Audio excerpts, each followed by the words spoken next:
What's going on, dev people? So in this series, we're going to be working with React and Firebase Authentication to create a sign-in and sign-up form. I'm going to really quick just demo what it is we're building. So just refresh for posterity. Let's go with an account I know exists and put in the password. We say sign in.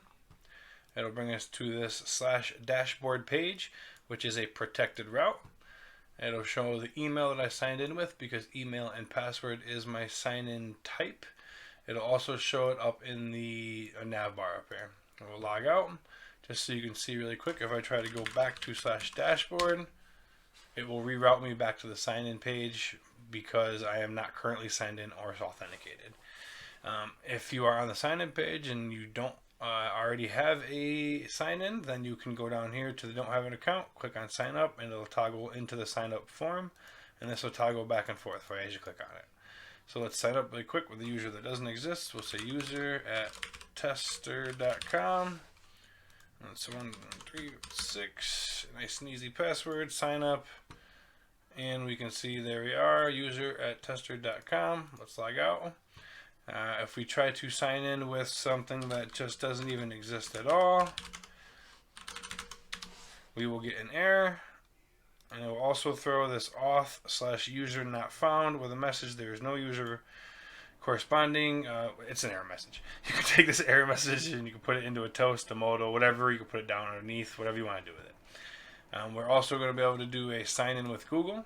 It'll open up the pop-up window here. You can pick the Google account, wherever the user is. And it'll bring you to the dashboard page and show the display name that you provided to Google. Alright, so let's go ahead and get started. In the first video, I just want to create React app and then get the Firebase Console created as well and set up.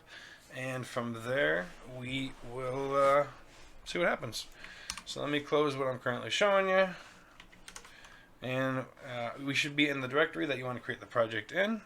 Let's say npx create React app, and we're going to call it React Firebase Auth.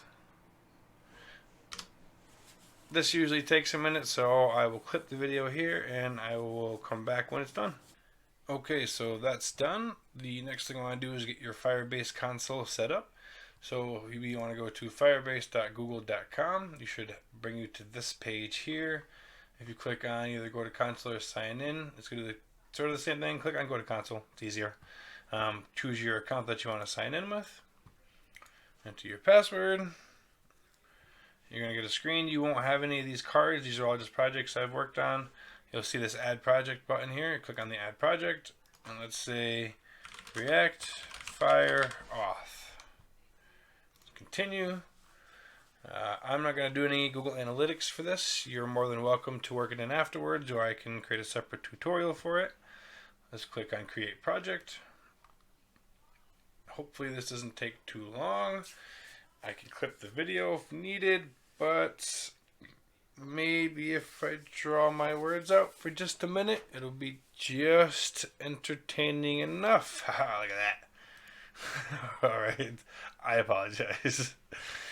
So this is what you're going to see after the project is finished. We want to click on this little gear icon here. We're going to go into project settings. Scroll down to there are no apps in your project is what you should see. It'll be your apps. Click on the little web icon. This is like HTML kind of icon here. We're going to call this React Fire Auth. Register your app. What is your app nickname? We're not going to do hosting in this video. Register the app. This should only take a minute.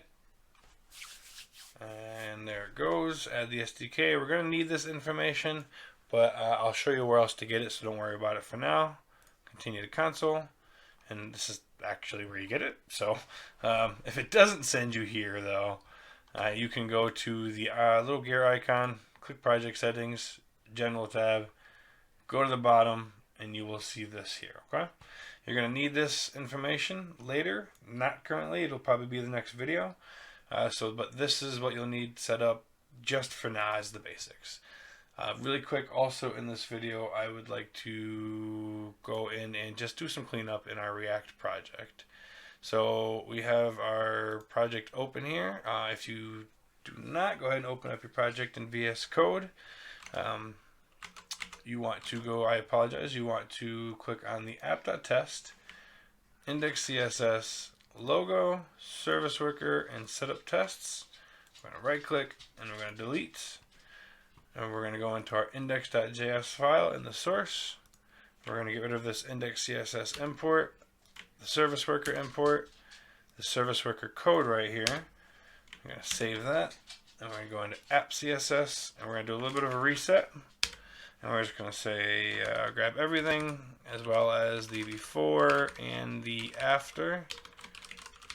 And let's do padding 0, margin 0, box sizing, border box.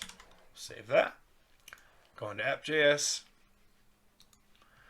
Want to get rid of the logo import.